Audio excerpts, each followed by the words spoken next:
Good morning friends welcome in my YouTube channel Gupta ji की पाठशाला। Friends आज है 22 अप्रैल 2025 और आज के बनने वाले सभी करंट अफेयर्स की यहाँ चर्चा करेंगे।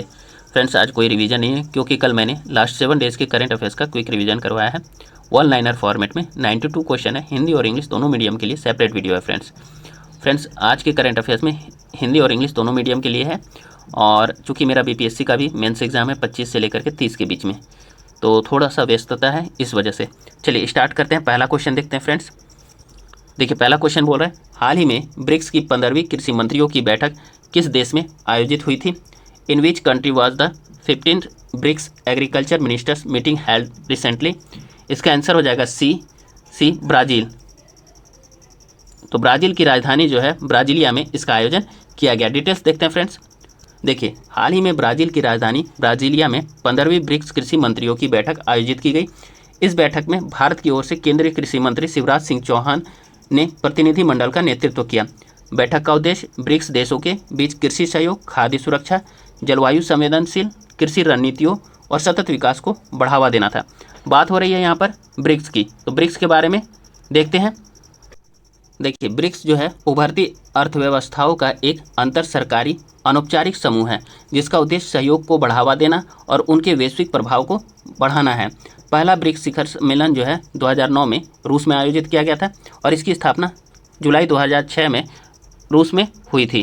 फ्रेंड्स अभी वर्तमान में ब्रिक्स देश में कुल 10 सदस्य हैं। ठीक है, लास्ट जो एंट्री हुई है वो इंडोनेशिया की हुई है। चलिए नेक्स्ट क्वेश्चन, अगला क्वेश्चन है फ्रेंड्स, बीसीसीआई द्वारा जारी नई कॉन्टैक्ट लिस्ट में A+ ग्रेड में कितने खिलाड़ियों को शामिल किया गया है? How many players have been included in the A+ grade in the new contact list released by BCCI? Answer is B. It means 4, यानी कि 4 खिलाड़ियों को A+ ग्रेड प्लेयर में शामिल किया गया BCCI के द्वारा। चलिए डिटेल्स देख लेते हैं। देखिए भारतीय क्रिकेट कंट्रोल बोर्ड यानी कि BCCI ने टीम इंडिया के खिलाड़ियों के लिए नई कॉन्टैक्ट लिस्ट जारी कर दी है, जहां खिलाड़ियों को उनके प्रदर्शन और टीम में योगदान के आधार पर अलग अलग ग्रेड में बांटा गया है, जिसमें 34 खिलाड़ियों को शामिल किया गया है। A+ ग्रेड में कुल 4 खिलाड़ियों को शामिल किया गया है, जिनमें रोहित शर्मा, विराट कोहली, जसप्रीत बुमराह और रविंद्र जडेजा शामिल हैं। ठीक है, अगला क्वेश्चन है फ्रेंड्स, डेजर्ट फ्लैग 10 युद्धाभ्यास का आयोजन किस देश में किया जा रहा है? In which country is the desert flag 10 exercise being organised? इसका आंसर हो जाएगा सी संयुक्त अरब अमीरात, यानी कि यूनाइटेड अरब एमिरेट्स। डिटेल्स देखते हैं फ्रेंड्स। देखिए भारतीय वायुसेना यानी कि इंडियन एयरफोर्स ने डेजर्ट फ्लैग 10 बहुराष्ट्रीय वायु युद्धाभ्यास में भाग लेने के लिए अपने एक दल को तैनात किया है। यह अभ्यास 21 अप्रैल से 8 मई 2025 तक संयुक्त अरब अमीरात के अल डफरा एयरबेस पर आयोजित किया जा रहा है। इसमें भारत सहित कुल 12 देशों की वायुसेनाएं हिस्सा ले रही है। अगला क्वेश्चन है फ्रेंड्स, चलिए फ्रेंड्स अगला क्वेश्चन देखते हैं। 4 नंबर क्वेश्चन, भारत के 23वें विधि आयोग अध्यक्ष के रूप में किसे नियुक्त किया गया है? Who has been appointed as the chairman of the 23rd law commission of India? इसका आंसर हो जाएगा फ्रेंड्स डी होगा इसका आंसर, जस्टिस दिनेश माहेश्वरी। चलिए डिटेल्स देखते हैं। देखिए भारत सरकार ने अप्रैल 2025 में सुप्रीम कोर्ट के सेवानिवृत्त न्यायाधीश जस्टिस दिनेश माहेश्वरी को 23वें विधि आयोग यानी लॉ कमीशन ऑफ इंडिया का अध्यक्ष नियुक्त किया है। इस आयोग में हितेश जैन अधिवक्ता और प्रोफेसर DP वर्मा जो BHU को पूर्णकालिक सदस्य बनाया गया। यह आयोग 1 सितंबर 2024 को गठित किया गया था। इसका कार्यकाल जो है 31 अगस्त 2027 तक निर्धारित किया गया। फ्रेंड्स अगला क्वेश्चन देखते हैं, अजय भूषण पांडे को हाल ही में किस अंतर्राष्ट्रीय बैंक में उपाध्यक्ष नियुक्त किया गया है? Ajay Bhushan Pandey has recently been appointed vice president in which international bank? इसका आंसर हो जाएगा friends Asian infrastructure investment bank. Details देखते हैं। देखिए पूर्व वित्त सचिव और राष्ट्रीय वित्तीय रिपोर्टिंग प्राधिकरण के अध्यक्ष रहे अजय भूषण पांडे को हाल ही में एशियाई इंफ्रास्ट्रक्चर इन्वेस्टमेंट बैंक यानी AIIB में उपाध्यक्ष इन्वेस्टमेंट सॉल्यूशन के रूप में नियुक्त किया गया है। बात हो रही है AIIB की, तो इसके बारे में देखते हैं क्या है। AIIB एक बहुपक्षीय विकास बैंक है जिसका मुख्यालय बीजिंग चीन में स्थित है। ठीक है, इसका उद्देश्य क्या है? एशिया में अवसंरचना परियोजनाओं के लिए वित्त पोषण प्रदान करना, जिससे कनेक्टिविटी और आर्थिक विकास में सुधार हो सके। इसकी स्थापना जो है 2016 में $100 बिलियन की पूंजी के साथ हुई थी और इसमें 106 से देशों का सदस्य है। ठीक है, जिसमें भारत भी शामिल है। मुख्य भागीदार इसमें भारत, चीन और अन्य प्रमुख एशियाई देश हैं। चलिए फ्रेंड्स, नेक्स्ट क्वेश्चन देखते हैं। 6 नंबर क्वेश्चन है, निसार किन 2 अंतरिक्ष एजेंसियों द्वारा संयुक्त पृथ्वी अवलोकन उपग्रह मिशन है? Nisar is a joint earth observation satellite mission developed by which 2 space agencies? इसका आंसर हो जाएगा फ्रेंड्स ए हो जाएगा इसका आंसर। राष्ट्रीय वैमानिकी एवं अंतरिक्ष प्रशासन यानी कि नासा और भारतीय अंतरिक्ष अनुसंधान संगठन ISRO, in English national aeronautics and space administration NASA and Indian space research organisation it means ISRO. तो ये दोनों ने ही मिलकर के निसार का निर्माण किया है। चलिए डिटेल्स देख लेते हैं फ्रेंड्स। देखिए, NASA, ISRO, synthetic aperture radar, national aeronautics and space administration NASA और भारतीय अंतरिक्ष अनुसंधान संगठन इसरो का एक संयुक्त उपग्रह मिशन है। इसे जून 2025 में आंध्र प्रदेश के सतीश धवन अंतरिक्ष केंद्र से geosynchronous satellite launch vehicle mark 2 यानी GSLV Mk2 का उपयोग करके लॉन्च किया जाना है। यह भारत और संयुक्त राज्य अमेरिका द्वारा संयुक्त रूप से विकसित जो है पहला रडार आधारित पृथ्वी अवलोकन मिशन है। निसार लगातार और सटीक डेटा प्रदान करने के लिए हर 12 दिनों में पूरी पृथ्वी की सतह का मानचित्रण करेगा। यह पारिस्थितिकी तंत्र में बदलाव, बर्फ की हलचल, वनस्पति में बदलाव, समुद्र के स्तर में वृद्धि, भूजल स्तर और भूकंप, ज्वालामुखी, सुनामी और भूस्खलन जैसी प्राकृतिक आपदाओं पर नज़र रखेगा। तो काफ़ी इंपॉर्टेंट है ये फ्रेंड्स। चलिए अगला क्वेश्चन देखते हैं। किस देश ने दुनिया का सबसे ऊंचा पुल, जिसे हुआजियांग ग्रैंड कैनियन ब्रिज कहा जाता है, का निर्माण किया है? Which country has built the world's highest bridge called the Huajiang Grand Canyon Bridge? इसका आंसर हो जाएगा, नाम से ही पता चल रहा है फ्रेंड्स, जैसा कि सी चीन, इट मीन्स चाइना। चलिए डिटेल्स देख लेते हैं। देखिए, चीन दुनिया के सबसे ऊंचे पुल हुआजियांग ग्रैंड कैनियन ब्रिज का अनावरण करने के लिए तैयार है।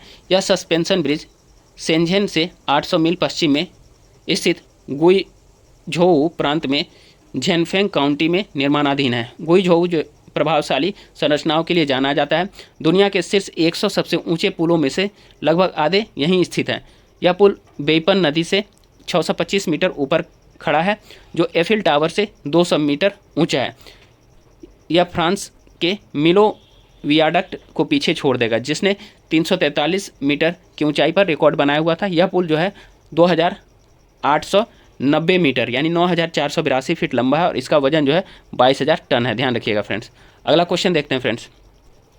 महादेव कोली जनजाति मुख्य रूप से किस राज्य में पाई जाती है? The Mahadev Koli tribe is mainly found in which state? इसका आंसर हो जाएगा सी, महाराष्ट्र। तो महाराष्ट्र में जो है महादेव कोली ट्राइब पाए जाते हैं यानी जनजाति पाई जाती है। ठीक है, चलिए डिटेल्स देख लेते हैं। देखिए, एक हालिया अध्ययन से पता चला है कि महादेव कोली जनजाति के पास वैश्विक जलवायु लचीलेपन के लिए उपयोगी समृद्ध औषधीय और पारिस्थितिकी ज्ञान है। महादेव कोली जनजाति मुख्य रूप से महाराष्ट्र राज्य में पाई जाती है। उनका नाम उनके भगवान महादेव के नाम पर रखा गया है और मुख्य रूप से महाराष्ट्र के महादेव पहाड़ियों में रहते हैं। वे ज़्यादातर पुणे, अहमदनगर, नासिक जिलों में पाए जाते हैं और अनुसूचित जनजाति के रूप में वर्गीकृत हैं। वे देवनागरी लिपि का उपयोग करके मराठी बोलते हैं और उनके 24 बहिर्विवाही कबीले हैं, जो कबीलों के नाम को उपनाम के रूप में उपयोग करते हैं। वे पारंपरिक चिकित्सा के लिए उपयोग की जाने वाली 50 से अधिक देसी वृक्ष प्रजातियों को जानते हैं। छत्रपति शिवाजी महाराज की सेना में एक वीर सेनापति तानाजी मालुसरे इसी जनजाति के थे और सिंहगढ़ की लड़ाई में अपनी बहादुरी के लिए जाने जाते हैं। अगला क्वेश्चन देखते हैं फ्रेंड्स। छठी एशियाई अंडर 18 एथलेटिक्स चैंपियनशिप 2025 कहाँ आयोजित की गई? Where was the 6th Asian under 18 athletics championship 2025 held? इसका आंसर हो जाएगा फ्रेंड्स बी, सऊदी अरब। चलिए डिटेल्स देखते हैं। देखिए, भारतीय एथलीटों ने सऊदी अरब में 15 से 18 अप्रैल तक आयोजित छठी एशियाई अंडर 18 एथलेटिक्स चैंपियनशिप 2025 में 11 पदक जीते। इस कार्यक्रम का आयोजन एशियाई एथलेटिक्स एसोसिएशन द्वारा प्रिंस नाइक बिन अब्दुल अजीज स्पोर्ट्स सिटी में किया गया था। इस चैंपियनशिप में 31 एशियाई देशों के 18 वर्ष से कम आयु के एथलीटों ने हिस्सा लिया। भारत ने कुल मिलाकर के 1 स्वर्ण, 5 रजत और 5 कांस्य पदक जीते हैं। हिमांशु ने लड़कों की भाला फेंक स्पर्धा में स्वर्ण पदक जीता है। 2023 में उज्बेकिस्तान के ताशकंद में आयोजित पिछले 5वें संस्करण में भारत ने 24 पदक जीते थे। चलिए फ्रेंड्स, नेक्स्ट क्वेश्चन देखते हैं। अगला क्वेश्चन, भूमि क्षरण और मृदा उर्वरता हानि से निपटने के लिए ब्रिक्स देशों द्वारा हाल ही में शुरू की गई पहल का नाम क्या है? What is the name of the initiative recently launched by BRICS countries to combat land degradation and soil fertility loss? Answer is A हो जाएगा, ब्रिक्स भूमि बहाली साझेदारी। It means BRICS land restoration partnership. इसी को दूसरे शब्द में अगर कहिएगा तो ब्रिक्स भूमि पुनर्स्थापना साझेदारी, यानी BRICS land restoration partnership, English में सेम ही है। चलिए, अभी वर्तमान में जो है फ्रेंड्स ब्रिक्स में 11 सदस्य है। मैंने वहाँ 10 बोला था, ठीक है, 11 है। 11वां जो है इंडोनेशिया है, ठीक है। चलिए, ब्रिक्स देशों ने 11 सदस्य देशों में भूमि क्षरण, मरुस्थलीकरण और मिट्टी की उर्वरता हानि से निपटने के लिए ब्रिक्स भूमि बहाली साझेदारी शुरू की है। ब्राज़ील की ब्राज़ीलिया में आयोजित 15वीं ब्रिक्स कृषि मंत्रियों की बैठक के दौरान यह घोषणा की गई। यह विस्तारित ब्रिक्स की पहली कृषि बैठक थी, जिसमें अब ब्राज़ील, रूस, भारत, चीन, दक्षिण अफ्रीका, मिस्र, इथियोपिया, संयुक्त अरब अमीरात, ईरान, इंडोनेशिया और सऊदी अरब शामिल है। भारत का प्रतिनिधित्व जो है केंद्रीय कृषि और ग्रामीण विकास मंत्री शिवराज सिंह चौहान ने किया। ब्रिक्स देश मिलकर वैश्विक आबादी का लगभग 47% प्रतिनिधित्व करते हैं और दुनिया के सकल घरेलू उत्पाद यानी जीडीपी का 36% का योगदान करते हैं। बैठक में निष्पक्ष कृषि व्यापार, वैश्विक कीमतों और छोटे किसानों के लिए बेहतर रिटर्न का समर्थन किया गया है, ठीक है। अगला क्वेश्चन है फ्रेंड्स, बेंगलुरु में जवाहरलाल नेहरू तारामंडल ने भारत के पहले उपग्रह आर्यभट्ट के प्रक्षेपण की कौन सी वर्षगांठ मनाई है? Which anniversary of the launch of India's first satellite Aryabhata was celebrated by the Jawaharlal Nehru planetarium in Bengaluru? Answer हो जाएगा फ्रेंड्स ए 50वीं। चलिए डिटेल्स देख लेते हैं। देखिए, बेंगलुरु में जवाहरलाल नेहरू तारामंडल ने भारत के पहले उपग्रह आर्यभट्ट के प्रक्षेपण की 50वीं वर्षगांठ मनाई है। यह उपग्रह 19 अप्रैल 1975 ईस्वी को लॉन्च किया गया था। अगला क्वेश्चन देखते हैं फ्रेंड्स, त्रिसेवा भविष्य युद्ध पाठ्यक्रम का दूसरा संस्करण 21 अप्रैल से 9 मई 2025 तक कहाँ आयोजित किया जा रहा है? Where will the second edition of tree service future welfare course be held from April 21 to May 2025? Answer is C इसका आंसर हो जाएगा नई दिल्ली। चलिए डिटेल्स देख लेते हैं। देखिए, रक्षा मंत्रालय ने 21 अप्रैल से 9 मई तक मानेकशॉ सेंटर में आयोजित होने वाले दूसरे त्रिसेवा भविष्य युद्ध पाठ्यक्रम की घोषणा की है। यह पाठ्यक्रम युद्ध और प्रौद्योगिकी के प्रभाव पर जोर देता है, जिससे सैन्य रणनीतियों और कार्यनीति का पुनर्मूल्यांकन होता है। इसका उद्देश्य वरिष्ठ अधिकारियों को आधुनिक युद्ध की जटिलताओं के लिए तैयार करना, सेवाओं के बीच एकजुटता और एकीकरण को बढ़ावा देना है। अगला क्वेश्चन देखते हैं फ्रेंड्स, कूनो राष्ट्रीय उद्यान से 2 चीते शिफ्ट कर किस अभयारण्य में छोड़े गए हैं? In which sanctuary have 2 leopards been shifted from Kuno National Park? इसका आंसर हो जाएगा friends B, Kuno National Park से। इसका आंसर बी, गांधी सागर अभयारण्य। तो कूनो नेशनल पार्क से 2 चीते को गांधी सागर अभयारण्य में शिफ्ट किया गया है, ठीक है।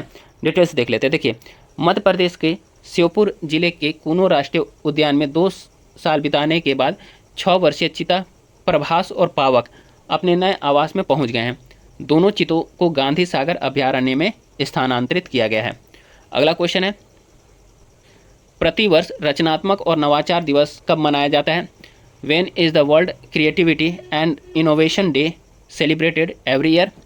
इसका आंसर हो जाएगा फ्रेंड्स बी, 21 अप्रैल, यानी 21 अप्रैल, 21 अप्रैल भी कह सकते हैं। चलिए नेक्स्ट क्वेश्चन है, इसी का डिटेल्स देख लेते पहले। विश्व रचनात्मकता और नवाचार दिवस world creativity and innovation day हर साल 21 अप्रैल को मनाया जाता है। इस दिन का उद्देश्य समस्या समाधान में रचनात्मकता और नवाचार के महत्व के बारे में जागरूकता बढ़ाना है और व्यक्तिगत और समूह स्तरों पर रचनात्मक बहुविषयक सोच को प्रोत्साहित करना है। 15 से 21 अप्रैल तक विश्व रचनात्मक और नवाचार सप्ताह भी मनाया जाता है। इस दिन का मुख्य उद्देश्य लोगों को नए विचारों का उपयोग करने, नए निर्णय लेने और रचनात्मक सोच रखने के लिए प्रोत्साहित करना है। यह दिन संयुक्त राष्ट्र के सतत विकास लक्ष्यों को प्राप्त करने के लिए नवाचार और रचनात्मकता के बारे में या महत्व के बारे में जागरूकता पैदा करना है। ठीक है, चलिए अगला क्वेश्चन देखते हैं फ्रेंड्स। आज का आखिरी क्वेश्चन है, भारत के किस बैंक ने अपनी विशेष अमृत वृष्टि FD योजना फिर से शुरू किया है? Which Indian bank has relaunched its special Amrit Vrishti FD scheme? Answer is D हो जाएगा, भारतीय स्टेट बैंक की। It means State Bank of India. Details देखते, देखिए भारतीय स्टेट बैंक यानी SBI ने अपनी विशेष FD योजना अमृत वृष्टि में संशोधन किया है। नए बदलाव 15 अप्रैल 2025 से प्रभावी हो गए हैं। इस योजना को शुरू में जुलाई 2024 में लॉन्च किया गया था और कई बार विस्तार के बाद 31 मार्च 2025 को समाप्त हो गया था, लेकिन फिर से इसको लॉन्च कर दिया गया। ठीक है, अब इस बार जो है SBI नई दरों के साथ अमृत वृष्टि FD योजना को पुनर्जीवित किया है। सामान्य जनता को 444 दिनों की FD पर 7.05% ब्याज मिलेगा। पहले इस पर 7.25% ब्याज दर मिलती रही थी। ठीक है, तो चलिए फ्रेंड्स आज का सेशन यहीं समाप्त करते हैं। फ्रेंड्स आप लोग गुप्ता जी की पाठशाला चैनल को सब्सक्राइब कीजिए, वीडियो को लाइक कीजिए, शेयर कीजिए और कमेंट कीजिए फ्रेंड्स। धन्यवाद। Have a great day.